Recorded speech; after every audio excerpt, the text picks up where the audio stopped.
Hey guys, quickly before the video starts, be sure to give it a like to show that you support me and my channel. And don't forget to follow me on Twitter at twitter.com/sheriff_VD for important updates. I also live stream at twitch.tv/sheriff_VD. If you guys are interested in that, go check it out. Links for all this are in the description, as well as other important things for you guys, such as ebooks and stuff along those lines. And Jesus f***ing Christ, don't forget to fucking subscribe. Yo, what's going on, guys? Your boy video back on the Madden 17, and today we're going to be going over a blitz. Now this is going to be part one of a two-part video sort of thing, and basically what's going on here is the first thing I'm going to be doing is showing you guys a blitz, and then I'm going to be showing you guys the scheme I run around the blitz. So this is the first video. This is going to be showing you guys how to run the blitz. This blitz is in a couple different playbooks, and by a couple I mean pretty much any 4-3 playbook. I'm going to be doing it in the what is this, the Raiders playbook.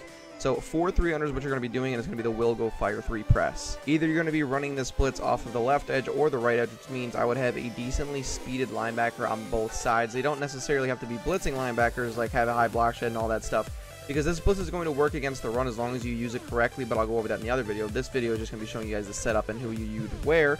So for this, I'm just going to have 2 quick linebackers on either side. Now, realistically, if you just want to run it one way, you only need 1 quick linebacker, but then you're going to be more susceptible to the run, but I'll go over that in the other video. So I just have the 2 quickest linebackers that the Eagles have on either side, at left outside linebacker and right outside linebacker, and the middle linebacker is who you're going to be using.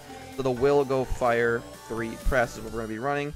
And we're just going to go ahead and run it up against just an open formation, just like this flood. Alright guys, so now for the setup, what you want to be doing is hitting Y or a triangle and then a right on the D-pad, just so your defense baselines. And then you want to pinch your defensive line by hitting left on the D-pad and then down on the D-pad so that your defensive line it pinches. And then what you want to do is crash your defensive line to the left by hitting left on the D-pad and then left on the right stick. Now if that setup was too quick for you, there is going to be a little thing on how to do it in the description, but because it's practice mode, a lot of the times they don't like to set. You're going to see me like click down and move people over where they're supposed to be, because for some reason they just don't like to set correctly. I'm going to go ahead and hold LT right over this guy and then go ahead and snap the ball. As you guys can see, my linebacker is going to loop around the edge right over there and come in clean, and it's a pretty decently quick blitz. Now there's a couple different ways that you could run this, and I think I've actually shown you guys this blitz before, but I didn't show you guys an extended little set that you guys can do to make it a little bit better, a little bit quicker. So this guy's actually supposed to be right here, just like this. Okay, and I actually shaded underneath this time, but that's not really necessary. You can also take this guy and move him down to the line, and with this, I feel like it makes him come in a little bit quicker, but the only issue is then it makes it a little bit easier to tell who you're going to be sending in. So they're going to do a better job at adjusting with it correctly. So you guys can see he's coming in clean right there. Now that's not like as spectacular. You know, this blitz isn't that spectacular setting up this way, because I mean, I guess you're sending 5 people against 5 people. So I mean, 1 is going to come in free, right? 1, 2, 3, 4, 5. Yeah. So 5 against 5. So it's not that spectacular that we're only holding up 1 person. What we can go ahead and do is QB spy the defensive end on the right side of the screen, just like that. And then all you want to do is just hold down LT with our user linebacker, just like that. Snap the ball. You're going to see that he's still going to come in clean. So now we're doing it sending 4 people. We got a QB spy, and life is good. However, there's more to do beyond that. It doesn't have to be necessarily a QB spy. Actually, I'm going to leave him up here this time. I probably fucked it up doing that. Now it's going to be all fucked up. But you can also bluff blitz him, and I usually QB spy him. I guess it just depends on who I'm playing. And then if you bluff blitz him, then he's going to be playing that middle hook zone, so it's going to give you more room for your user to be able to run around and do whatever. So you guys can see he still comes in, and he's going to be playing that hook zone then. So if you put a linebacker there, because you can put linebackers down there, like you can put a Sean Lee or something like that, someone with decent block shed, you know, not the best block shed, but decent enough block shed. That way they can play the line at least, and they'll also be pretty decent in coverage. So you could bluff blitz him like that, and then like I said, whenever you snap this ball, you're going to see the blitz is still going to come in, and then he's in that hook zone and he's playing Y, so I could be out going and covering someone else. My user is free to cover other parts of the field.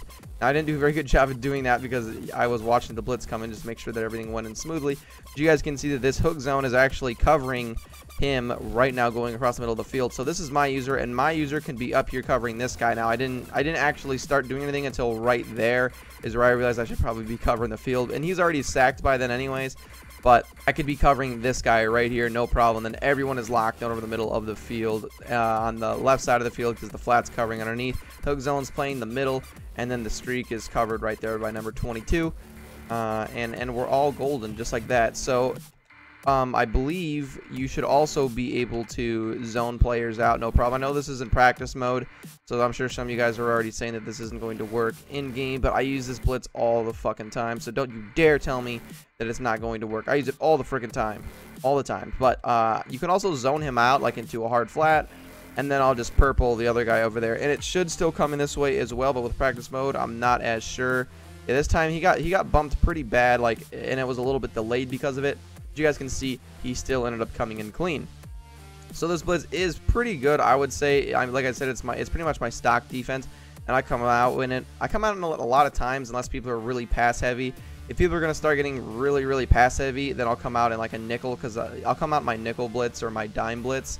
But this is really my blitz where I'm not too sure. Like, this is like my feel them out blitz, so I use it a lot in the beginning of the game to see if they're gonna run, because it's really good against the run. But I'll be showing you guys it against the run in the other video. So that's pretty much all you have to do. Like I said, you just base a line, pinch your defensive line, crash them to the left, and then from there you can either move this guy down to the line, and then you could zone out this guy. You could rezone him if you'd like. Really, you could, even if you wanted to, if someone, say they keep putting Y in like a crossing route, you can always man him up with that Y route just like that. Snap the ball. You're going to see he's going to do a really good job at locking it down there. You guys can see everything was covered. And I know that I know what play is going on right here. Don't tell me that I just blanketed the coverage because I knew what was going on. But if people are coming out in a lot of crossing routes with their bunch receiver like that, with that slot receiver, you guys can see that whenever you man them up with someone on the other side of the field, absolutely locked down. There's nothing that can be done about it. The flats are completely covered. You can see number 80 is definitely covered here, and you can see that my user is 110% covering this man like a blanket. Absolutely nobody's open. Before he can even break, he's gonna get sacked anyways. So everybody is covered, no problem. This blitz is really good in regards to that, but the only problem is, the biggest problem I would say is probably whenever people are running like mesh. When people come out and they start streaking their outside and they come out and mesh, it's a little bit difficult if you don't know how to set it up quick enough. But a lot of the times what I'll do is, people are running mesh, you kind of just got to get used to their consistencies. So if, say people, they drag their Y and they drag their A or something like that. Like, I'm going to do it right here. I'm going to show you guys what I mean. So you guys can see, just like that, I have both the A and the Y receiver dragged. What I'll usually do is I'll shade underneath just like that in this blitz. So you guys can see I have hard flats to stop it right there. And then what I'll do is I'll man up the opposite guy. So this guy right here, I'll man him up with a Y, and then I'll user the other one myself. And you guys can see when I snap the ball, you're gonna see everything is locked up pretty well. And I know that the late crossing route is open, but all you could do is just hope that the blitz comes in quick enough before anything else happens. But this time it ends up getting picked up. I'm not too sure why. I guess he ran like a really weird, I don't know what the fuck he was doing. Usually they run to the outside, but you can see that the drag routes are locked down. And I know that's later stuff progresses. You can see like this guy gets open later on, and then this guy gets open later on. But a lot of the times the blitz is going to come in before that, and that's really your gamble with blitzing. And if you guys don't know that, I don't even know what to say, but when you're blitzing, you're gambling that the blitz is going to get there before someone gets open. And right there you guys can see the blitz got picked up, unfortunately, so players did get open as the routes developed later on. So base line, pinch your defensive line, crash to the left, just like that, and I'm going to shade underneath. Actually, I'm going to shade underneath and shade over the top. Guys, don't do purples this year. I know that the stock is purples, but I don't think that you should be doing any purples by themselves. The only time you should do a purple is if one person's in a flat and one person's in a purple. That's the only time you should do that, because a normal purple is just going to play the flats anyways. So you're better off shading underneath and then shading over the top or whatever else you're going to do. Because if he's in a purple, then when you shade underneath by hitting wire triangle and then down on the right stick, he goes to a hard flat. Then when you shade over the top by hitting wire triangle and then up on the right stick, you can see he goes into a cloud flat. And the cloud flat is going to play the purple correctly, and my phone's going off right now. But the cloud flat is actually going to be playing the purple the way that the purple is supposed to be played, so you're better off just doing that. So I'm going to show you guys this one more time. Snap the ball, and you're going to see a fucking course. He took another stupid-ass fucking way, so I'm just going to crash in myself, and by that I mean I'm going to come in like an idiot and completely miss. Set this blitz up one more time, just like this. Baseline, pinch, crash to the left, move him up where he's supposed to be, shift him over. Actually, I'll move him down. Move him down real quick, just like that. Bluff blitz, or I'm sorry, QB spy. Actually, I'll bluff blitz him once because I feel like I QB spy the majority of the time. Snap that ball, and you're going to see my man's going to come in clean. I'm covering RB myself because why not? and that's what the play is going to look like. So hopefully you guys enjoyed this video. If you guys did, definitely give a like, comment, subscribe.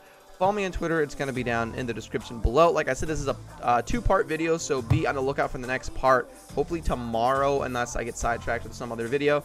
So watch out for tomorrow. I should be having the part 2 to this Blitz. And as always, guys, peace.